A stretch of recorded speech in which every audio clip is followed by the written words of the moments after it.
1 billion ton. This is the amount of food we throw away every year. 1/3 of the food we produce will never be eaten and end up in the landfills. Hey, but wait a minute. We're talking about sustainability here. We're talking about climate change. So what is the link between food waste and climate change? Well, it's very simple.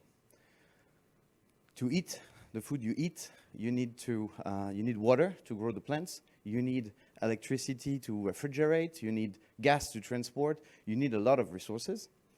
And when you throw so much food away, the impact is drastic. So I'll just give you two numbers for you to remember. Very simple. We waste around 250 square kilometers of water. I have no idea what it is. It's 100 million pool, Olympic size. We waste a lot of lands. 1.4 billion hectares are just growing food that will never end up in a belly and just feed the bin. It's, the size is bigger than Canada and India combined, right? So it is so big that today it contributes around 8 to 10% of our greenhouse gas emission. 8 to 10%. I don't know if you realize that's 4 times more polluting than the airline industry itself. So that's why we're here today to talk about food waste. World-class scientific group led by Paul Oken made a research called the Drawdown Project, and they look at what are the fastest way and most actionable way to reduce the temperature rise by 2% by 2050. And the number one is food waste. Why? Because we can all impact as consumer, as business, as organization, as government. It's much easier than trying to change everyone's diet to a vegan diet. It's easier than changing everyone's car to an electric car. And that's why we are here today. So I'm really pleased to have some experts on food from international, local, for-profit, non-for-profit organization that are going to talk to you today on that topic. So maybe we'll start. So I'll share my microphone. So we could start with Nichol, that has been a pioneer in Singapore to redistribute the food. So I'll let you introduce yourself. Okay, hi everybody. My name is Nichol. In my non-day job, which is my busybody job, I'm the co-founder of the Food Bank Singapore. We were founded in Singapore in 2012, and it's out of a need and a passion that we saw from the supply chain. Our for-profit business, we actually run a 90-year-old family distribution business. So we've been in business since 1934. And I've been in the business for 22 years. And I myself have seen a lot of excess foods in the supply chain, all kinds of shapes and sizes. I'm also deeply passionate about food security as well. And therefore, in 2012, the Food Bank was born to actually matchmake the two of excess foods in the supply chain and redirecting it to the underprivileged in Singapore. In case you're wondering, is there poverty in Singapore? The numbers that we're looking at for hunger statistics is 10.4%. And I think Louis already shared a lot about the food waste that's happening around the world. The numbers and the stats is very close to what it is in Singapore. Yeah, so I'll stop here. Hello everybody, my name is David. I'm the CEO of Paul Bakery, Asia Pacific. For those who are not aware, Paul Bakery has been around for 136 years. Originated from Lille in France. Currently in APAC, we have about 95 shops. Singapore, we will have 10 by the end of the year. Food waste is an important part of our business because, as you know, in F&B, we produce a lot of food, and anything that we don't sell is loss of revenue to the company and lots of profit. Thank you. Hi everyone, my name is Chini. I look after corporate responsibility as well as diversity, equity and inclusion for Sodexo. So Sodexo, we do food services and facilities management, and we've been in Singapore since 1982. So we're actually a long-time partner of Food Bank because of our nature, our DNA as a food company. So we also work upwards in our supply chain to look at how we can divert close to expiry items, for example, from suppliers to partners like Food Bank. Now let's... Thank you. My name is GK. I'm from Envcares, a local SME. We fundamentally are food waste collectors and recyclers. We handle about 300 tons of waste every day. About 150 tons of that is actually food waste, liquid and solid. So we actually process that into various forms. We make compost. We actually do quite a fair amount of work ourselves. So we are quite circular. We ourselves actually have only 8,000 square meters, but we have only 23 people altogether and 10 people in the shop. So we are effectively very efficient. So, but we are only a small part of the solution. And we're still working at, because until you see the industrial scale of waste, then you will realize that it's huge. Okay? Excellent. So 2024 marked a significant milestone in Singapore history with a new law passed called the Good Samaritan Law. I'm not sure if you heard about it, offering protection from liability to food donors and recipient organizations who donate surplus food in good faith to food banks, as long as it is safe for consumption at the time of donation. This is a major milestone. So maybe we could start with Nichol on that topic. So how well has the Good Samaritan Law succeeded in motivating business and individuals to donate surplus food? And what are the, I would say, key obstacles to continue your journey? I think, firstly, there's commitment on a few fronts. So firstly, from a government's perspective, by having this bill passed, it shows the commitment from the government's end to look at excess foods. Okay, so I know that we have a green plan and we have a 30 by 30 vision, and we have a lot of sustainability practices. But I think it's until post-COVID or during the COVID times that we really, really pushed ahead with all the work that you're seeing right now. So I think in terms of the global stage, Singapore is quite behind in a lot of practices and a lot of bills, a lot of laws, a lot of legality as well. But simply by passing this bill, it does show that they are committed to doing something. But if you ask about the efficiency and how much it has really pushed people, I think it's still look and see whether this person does it first or the other person does it first. Are there the big boys that are jumping on board? I think in terms of motivation, it doesn't really encourage a lot of people yet to say that they want to jump on the bandwagon. Okay, it has not. It really takes companies and the values within companies to say that, yes, I need to do this first, and then the bill comes in as a protection clause. So I think it's just like starting a family. You really need to start first, and then you think of the ways to start a family. So very simply, in terms of sustainability as well, I don't think the bill has done anything much, but definitely has done a lot to raise awareness about, number one, excess foods. Number two, I really sincerely hope that the big boys, when I really talk about the big MNCs that have not really started donating, so I'm talking about the Nestle's of the world and the Unilevers of the world. I think it's a very big problem. Globally, they have an ESG agenda, a CSR agenda, for example. You know, Unilever is supposed to be the world's most, driven company, right? But in this part of the world, in Singapore, they have not done anything much.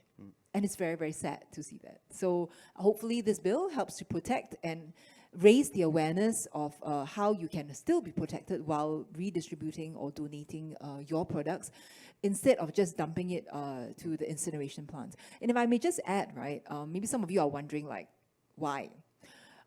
Singapore has this problem where it's out of sight, it's out of mind. So there's no homelessness, so okay, that means there's no poverty. Wrong, right? Same, Singapore has one of the most efficient food waste, any waste collection. We have one of the best state-of-the-art incineration plants, right? Yes. And therefore, when the waste is taken care of, people usually think, okay, I don't have anything that I need to do. But the problem is far bigger. We're efficient. It doesn't mean that the problem doesn't persist. So I think this bill has done that by, say, raising the flag that, hey, problem still persists.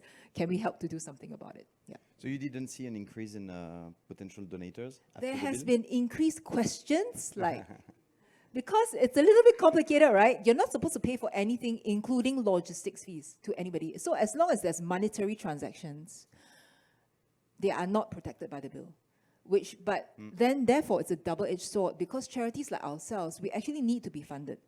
So I need the donors, for example, to say, can you pay like $30 to help fuel my trucks, right? To actually like collect the thing. So, but as long as there's a dollar transacted, So this is a little bit gray because that means you need to invoice it correctly, that it's a donation, right? It's not a purchase of the produce.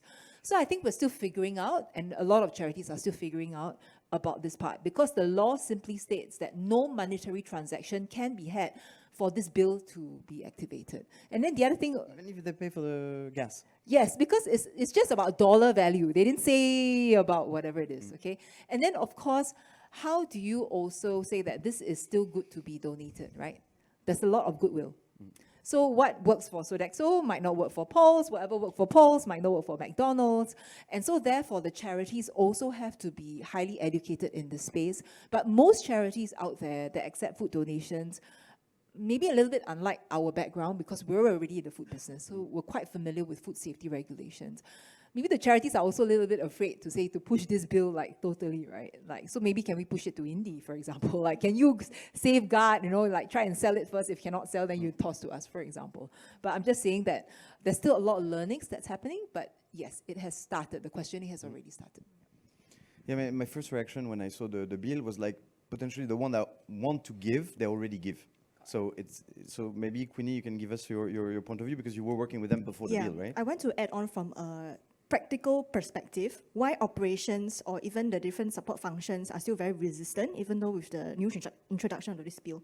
So we've been working with Food Bank for many years, but what we have been diverting to Food Bank are actually items with a longer shelf life, like your rice, your noodles, your biscuits, and all of that. That one is still safe, but majority, if we look at the data within Sodexo, we operate about 50 sites in Singapore. About 70% of our food waste actually comes from post-consumer waste. So these are items that have already been cooked, put out there on the tables to be served to the consumers. So there's also another legislation that our business is guided by, which is SFA's law on food has to be consumed within 4 hours of being prepared. So when this new bill came down, I very excitedly went to my legal and say, hey, we have this new bill, can we push something about it to set something in place so we can quickly divert all our food waste to the charities? And then my legal went through the bill, went through SFA's guideline, and I say, well, actually, there's not much difference from a legal perspective. We, as a company, are still liable to make sure that the food is safe for consumption at the point of collection.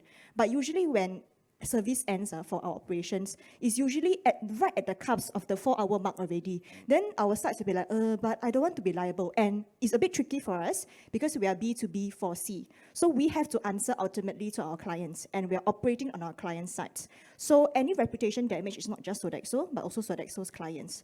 So, when you have multi-party stakeholders and legislation that is not so clear, everybody stops. Legal will say, sorry, I can't do this. Health and safety say the risk is too high. Comms and PR will say, sorry, I don't want to take this brand risk. And then nothing really moves. So right now, we are still not looking so much at diverting food supplies as donations, but looking at to say whether we can treat it as food waste itself. Because food waste does not get legislated at the same level as food donations. And the tricky part about the payment for logistics, we are happy to pay. But the invoicing, just the nature of invoicing will bind us to the legislation again. And again, legal in MNCs, once they say no, it's very hard to move certain things, yeah. So what is the next step? How do we improve? Because if it doesn't protect, at the end of the day, it's not... Yeah, it mostly appears to be a advertising and stuff. But talking from the corporate point of view, it's actually quite difficult because the board will say that for all your good intentions, even though your food is well within the 4 hours and some kid falls sick, as a mother, you will go and blast it out, all right? And later, maybe she finds that it's not, the kid had picked up something. Can you reverse it? You can't reverse. You can't, forget about what happened. It wasn't, their fault. So which director will be willing to stick their head out for what gain? So your reputation is affected severely. And of course, not helped by the last few months, there's been a few, I would say 5-star restaurants and so forth that's got, cut off. So do you want to be that one to answer for it? I think it's quite tough. The way out of that is, for example, maybe you have to be very specific. I'm donating to a company, and they have control of it, rather than, just open up to everybody. That's one way, until people become a lot more accepting. it's just one of those things. It's a human issue.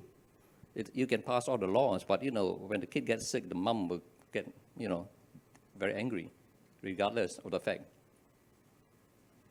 So, I mean, one of the ways forward is we know that we can't really direct it to the public right now because of the grey interpretations of the legislation. So what we're doing is we're trying to divert whatever is left at the end of service to whoever is on site. So let's say we're operating on an international school site.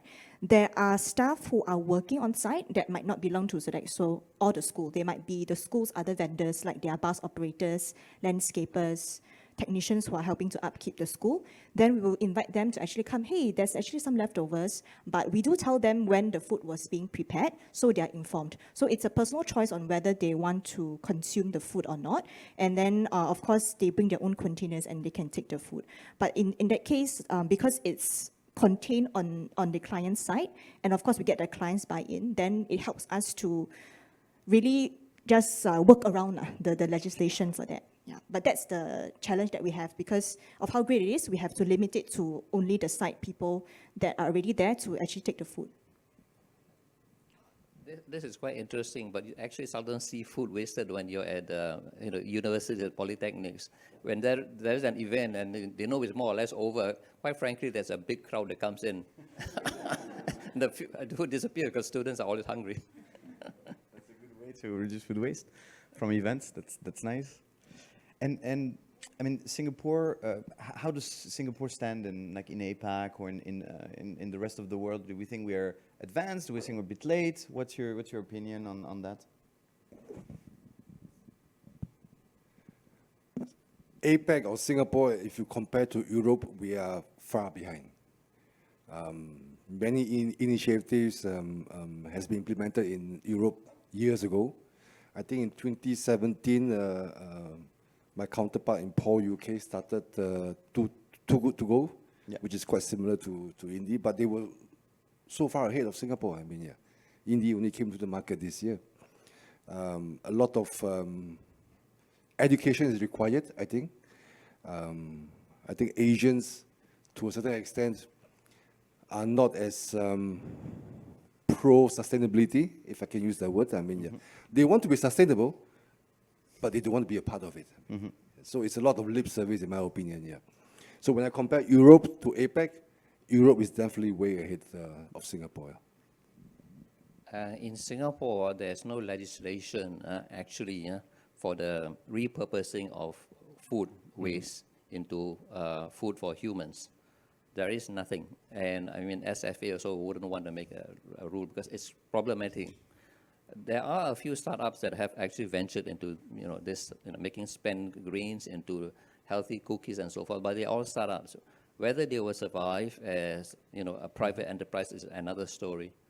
Okay, so it's just a standard that we need to for I suppose for guard for public safety.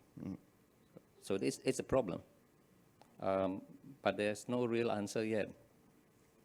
Nobody wants to hold on to it.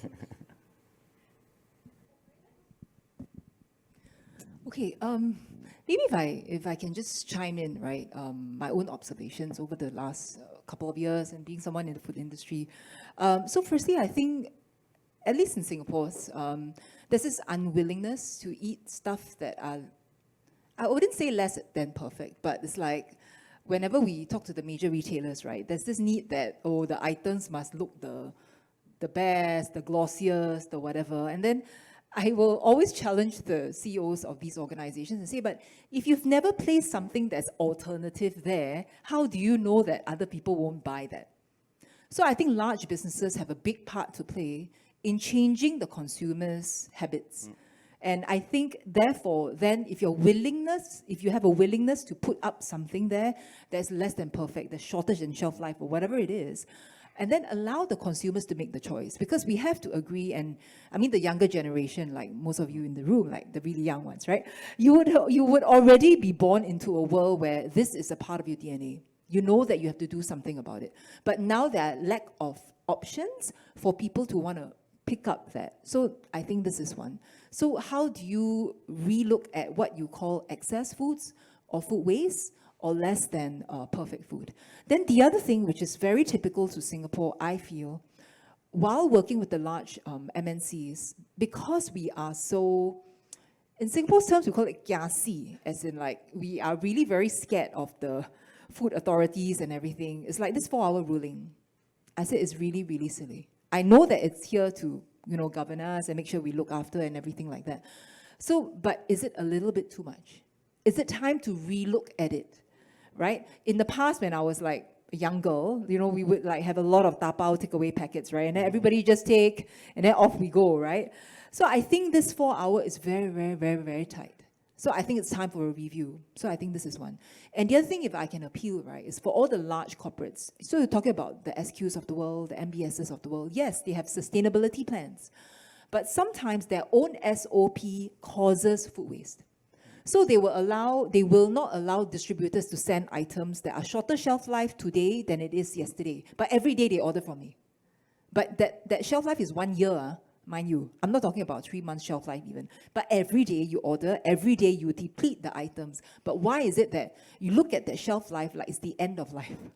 It's not. So what happens is, actually a lot of the food waste is not prevalent to consumers like yourselves. And it's not even at the Sodexo or the Pulse of the world. Sure. It is actually at the warehouses of large importers like ourselves, where you get accumulated this kind of waste. Yeah.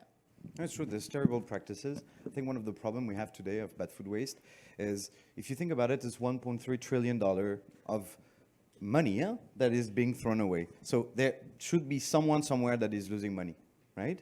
But the reality is not really that. The reality is very simple, is if I know 10% will go to the waste, I'll increase my prices. And I'll cover whatever losses I'm getting. So now, it's a free ticket to waste, right? It's exactly how it works. So if you look at the supermarkets, of course they have tiny margin, but what they do, terrible practices, very simple. They tell some of their providers, what you were explaining, if we're so powerful, so if you want to sell into our shelves, you want to put your product, it's perfect. Just put it, and if I sell it, I pay you. If I don't sell it, you take it back, right? So it's a very smart way to put pressure on of course, on the providers. But the reality is, 3 months before expiry, they will call you and say, hey, take back that 10%. And then you're a provider, international provider, you're bringing products, right? And you have 10% coming in, back, 3 months shelf life, you don't have shelves, you don't have customers, you don't know what to do. 3 months before expiry, and you have to throw it away, right? And of course, they buy more, so yeah, please, I'll try to handle that, right? Terrible, terrible practices. So coming back to the law, I'm interested to share also my personal experience. I'm French. In France, maybe you can give us I know you work in France a little bit. Something happened in France in 2016. That's where Too Good To Go started, where the government decided, on top of protecting the donations, actually to start forcing supermarkets and big distributors to actually not do that, not throw away edible food.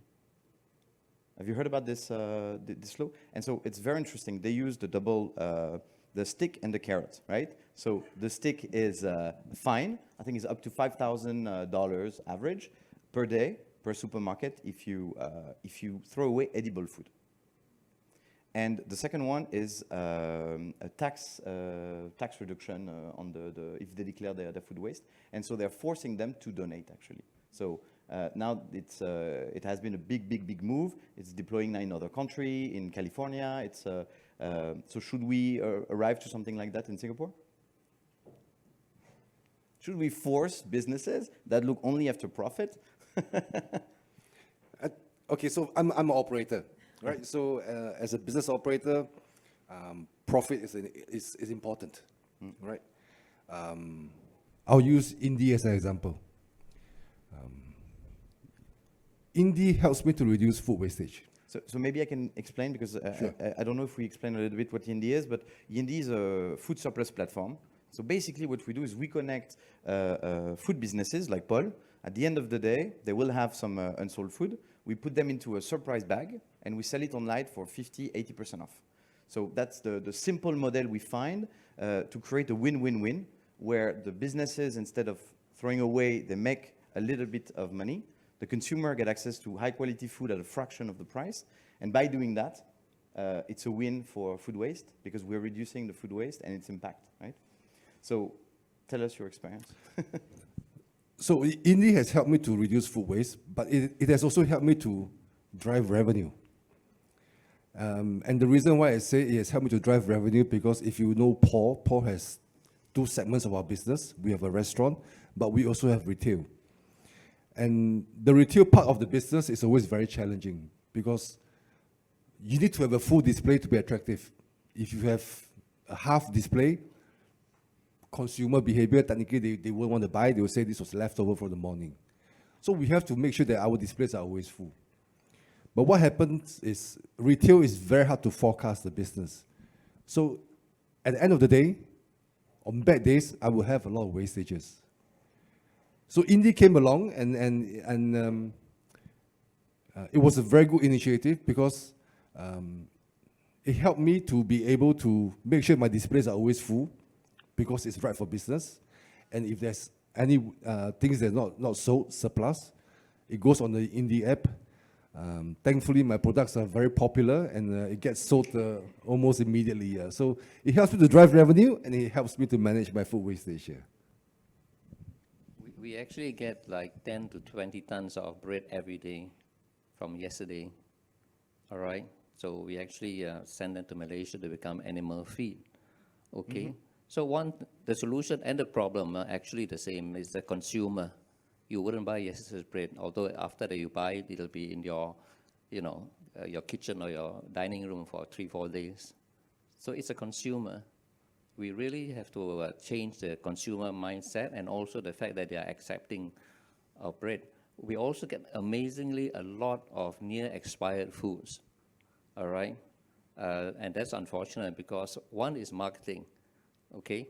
The other point is that you also understand, in Singapore, we import nearly everything. Therefore, we mix stuff. It can be electronic stuff, it can be food. We export, but we cannot export the waste component.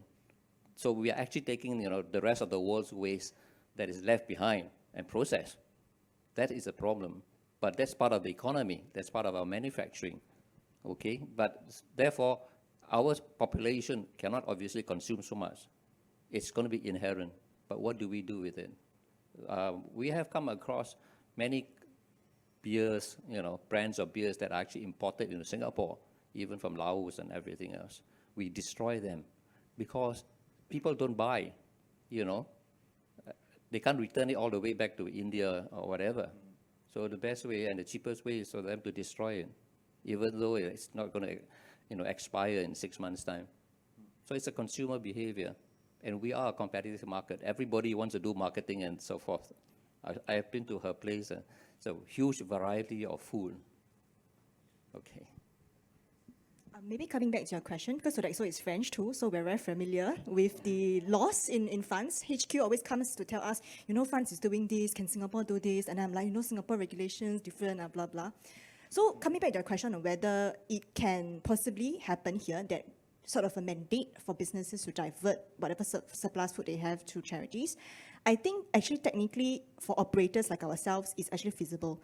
Because on our end, right, our main roadblock to diverting food surplus away from incinerator is actually not the operations issue and not a cost issue, because we all want to divert it from the incinerator because it makes no difference for me. It might even be more cost effective to divert food away from incinerator because I have to pay my waste collection vendors to come and haul my food waste specifically, because NEA requires food waste to be collected within 24 hours, which is why we incur quite a bit of logistics costs where we get food waste collection vendors to come in. So if we are able to divert it somewhere, we're happy and more than happy to explore moving our budget from the food waste collection vendors to the logistics to divert it to the whoever can receive the food surplus. But the legislation has to come hand in hand. You cannot at the same time tell me there's a 4-hour thing, 4-hour restriction, but at the same time you mandate me to donate.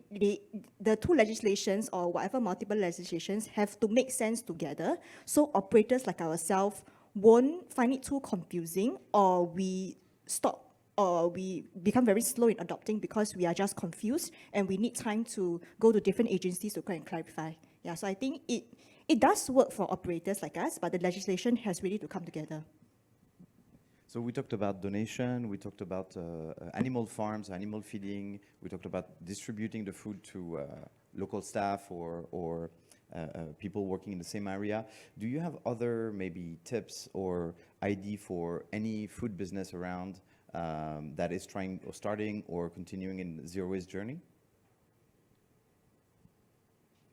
Maybe I will start off because we are very data-driven in how we look at our food base. So a lot of times people will always, when we start off any new site, new food site, let's say we're going to a new international school, a lot of times clients who are not familiar with running an institutional catering setup is that they will think, oh, majority of the food waste happens in the kitchen. So you as the operator, you manage it because they feel, oh, majority of waste comes from either your order excess inventory, which means you better do your forecasting or your menu planning a little bit better, or it actually comes from, because your menu needs some work or your taste needs some work, but because it's not moving as well to the consumers, so you have unsold food.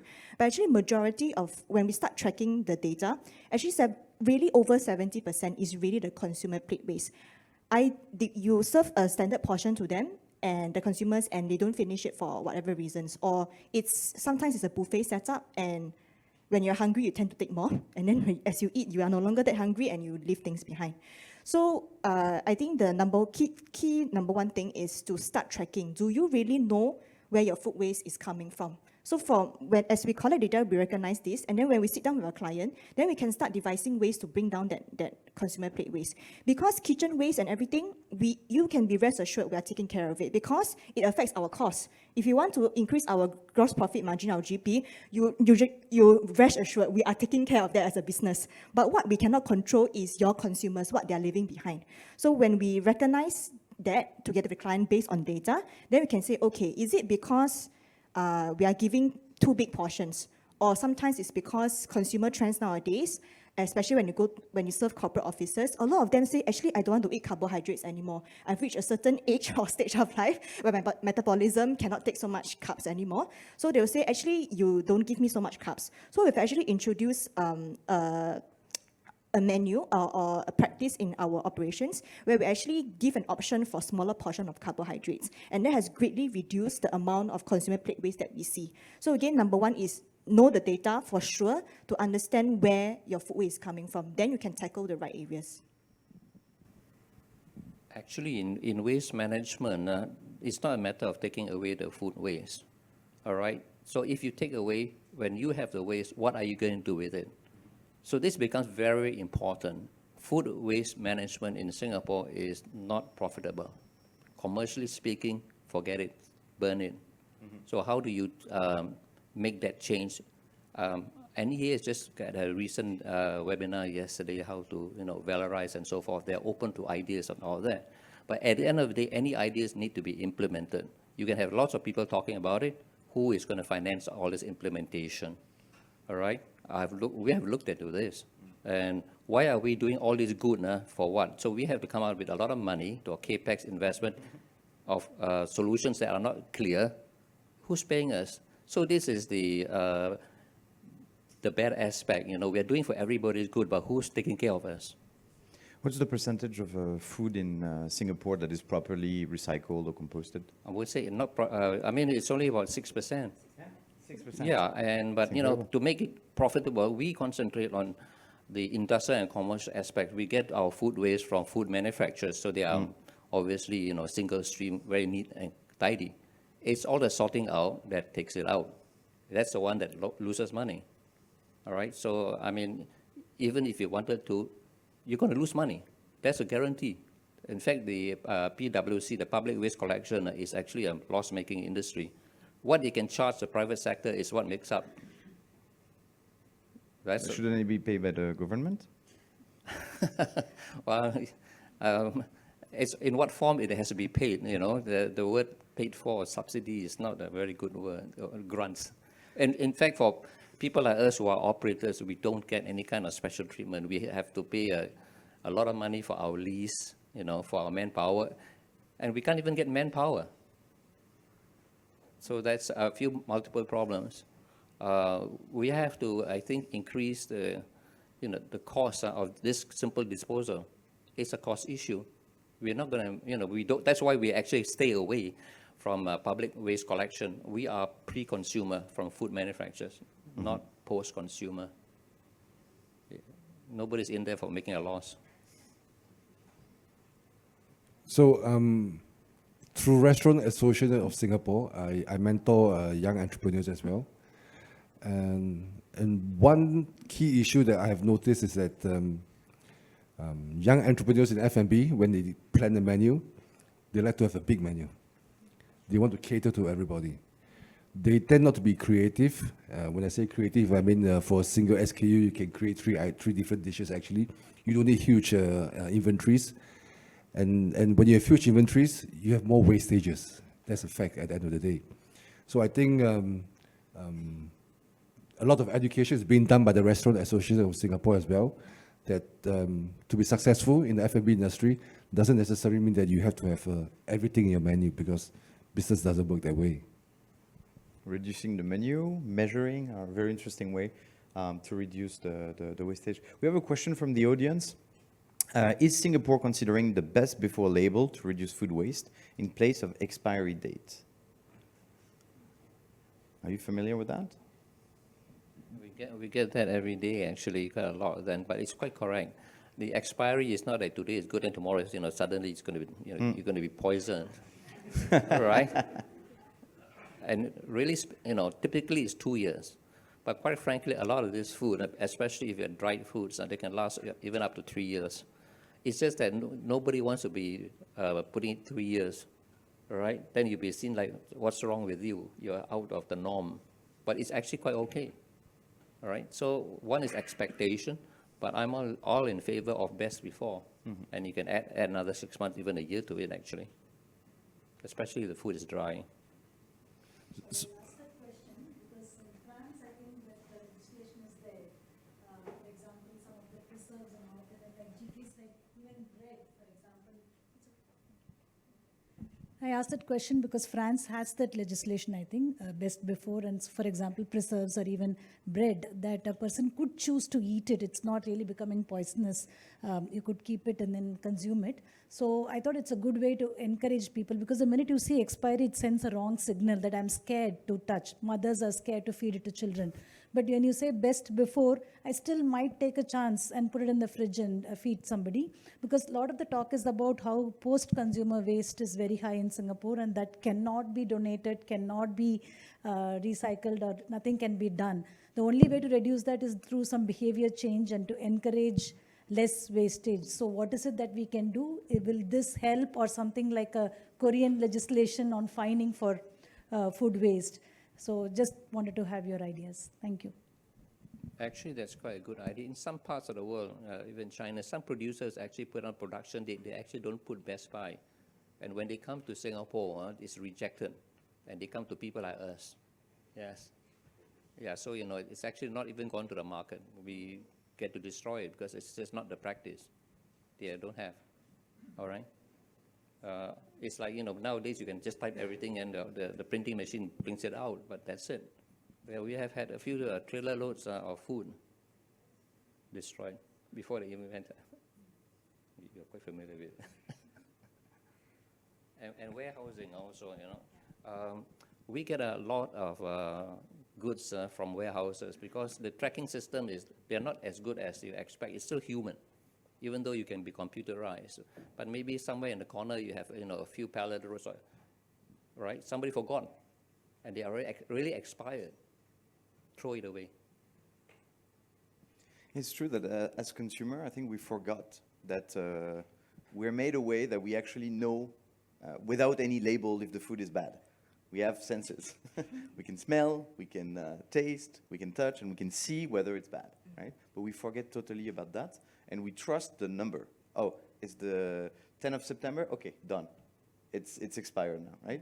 So how can we change that? How we can raise more awareness on that topic? Do you think the best before is enough?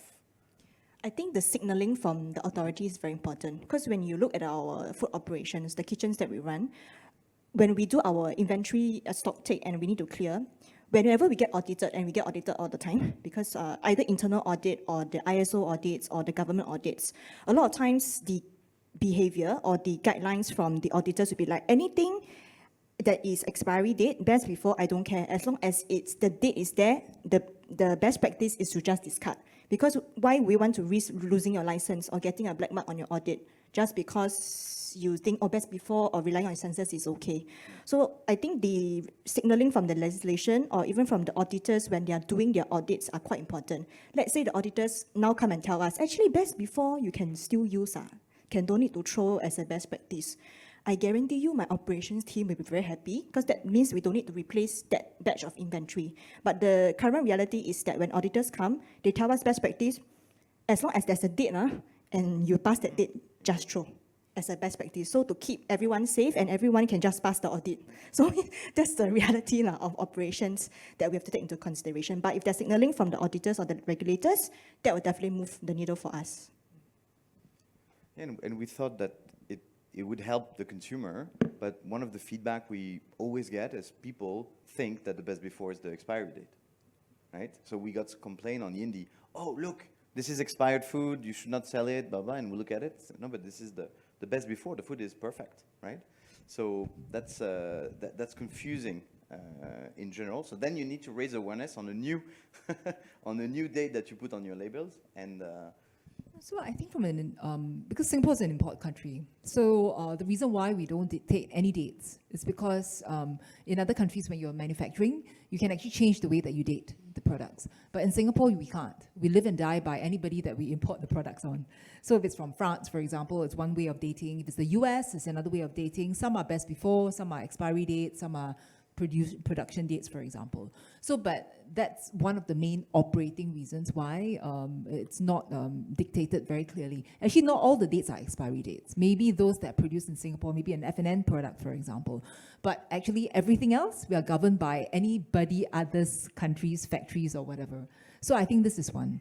So maybe we can just simply educate people by looking at how you define it, and what it means that if it's expiry or best before, by sharing with the consumers. But maybe on this note, I know that we have to wrap up really soon, but I would just like to share as well that firstly, I think a lot of, and maybe some of you are startups in this room or passionate people wanting to start projects, right? I think it's also very important for the recipients, which is like other charities and NGOs, to also relook at how you define excess foods, which means that as charities, we also need to not just collect without thinking of what we want to do to it. So let's say at the food bank side, right, we actually collect cooked meals as well, for example, frozen meals. So we came up with the frozen cooked meals SOP, even before SFA had anything at all. So that was in 2017. Yeah, so we've been collecting a lot of frozen trays of foods that was just behind the scenes. It's not touched as well. So what I'm saying is that NGOs, startups, grassroots, whatever, we also need to take an active stand in using technology or our own minds to say that can we redefine and redo something with the stuff that we collect, so that it's not always on the businesses or legislation to just sit there and say, okay, protect me because I'm collecting something. It's not like that. So I think every single human being on this earth has to do some active thinking about it. So this is one. And secondly, from Singapore, what we have also done is, and this is what we'll be focusing on for the next 2 to 3 years, is that Singapore can be a redistribution hub for excess foods. So those that needs to be incinerated, needs to be generated in food waste, there'll be people who already takes care of that. But there are tons of food that can actually be re-exported. So I give you an example. During COVID time, there were tons of ships, cruise ships. Suddenly, during the lock-in period for the 2020, there's like 2 tons of meat that's stuck in the middle of the ocean, and then the crews will call and say, hey, I need a food bank to collect this. So obviously, right? So there's a lot of stuff that we can collect here, even as a charity, and then think of reconsolidating the products here and then redistributing it to our neighboring countries around that has a lot more hunger situations. And then maybe they can also cook it. So once you cook something or manufacture something that is even at exactly on the expiry date, the shelf life is brand new. There's 2 years from it, 3 years from it. So can we rethink at food waste, salvaging, re-establishing it, or re-cooking it, for example? So I can collect stuff from Paul and Sodexo, for example, but the moment I cook something, the life is different. So you need to really look at how do you upcycle the food and not just, okay, I received something, I'm governed by the 4 hours, for example. Charities and end users like ourselves can actually do something as well.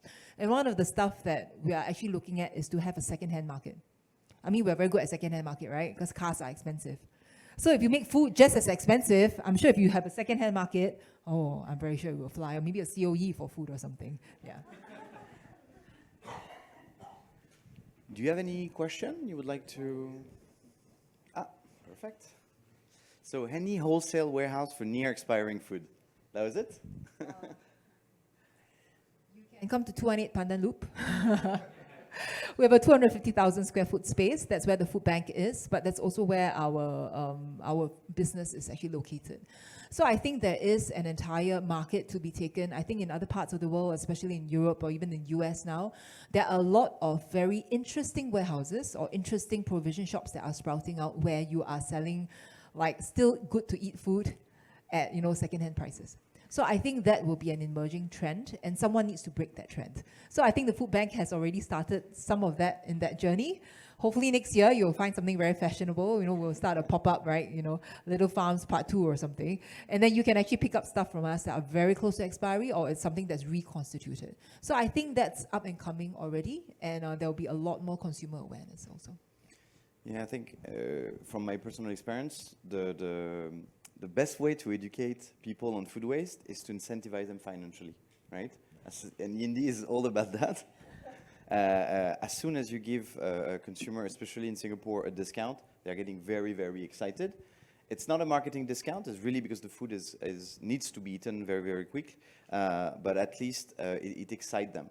And once you've done that, once you've bought it, once you've done your thing to reduce the food waste, even if it's a financial reason, then you cannot come back. Now you're like, okay, yeah, I'm reducing food waste. I'm a food hero, right? So I think that's interesting. There's 2 initiatives, I think, in Singapore doing similar project. There's Monofood, and there is Treasure, 2 shops where you can go and they have soon to expire the product that have been taken off the shelf. So high quality, often past the best before, but perfectly edible. So there is initiative already, and we need more. It's a $1.3 trillion market, so it's a lot of opportunity.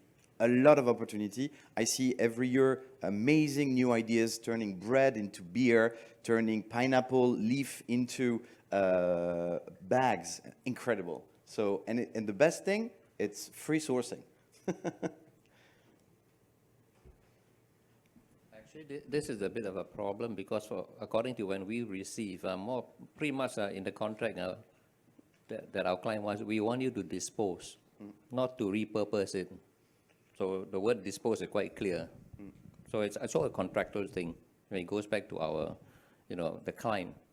Why do they say dispose and not, whatever you want to do it? Because if anything happens, they will get sued and we will get sued also. That's not obviously good. So a question for David. So how effective is discounting the food an hour and a half before closing time? Are consumers willing to buy your leftovers? I think discounts are always attractive, but I think what we need is an ecosystem, and that's where Yindii comes in. We used to do discounts ourselves, an hour and a half before closing. You pay for the price of 2, you get 3 products. But there wasn't enough traction because there wasn't an ecosystem, so not enough people knew about it. Only the people around the vicinity of my shops will know it. It does help, but it's not as effective as the partnership that I currently have with Yindii. So the feedback on Yindii has been tremendous. We opened in August, and we had 100,000 Singaporeans that downloaded our app. It's a massive success. We clear out on a daily basis 90 to 95% of the food that our merchants have. So it's been quite successful. And I think, again, people don't come to Yindii because they are sustainable. They come because they want to find a way to reduce their expenses. But they do a first step. They understand that this food needs to be saved, that it's quality food. And the good part, I'm really proud, is people share on social media, they talk to their friends. So most of it is word of mouth, and it creates a movement, right? So it's very exciting to see that.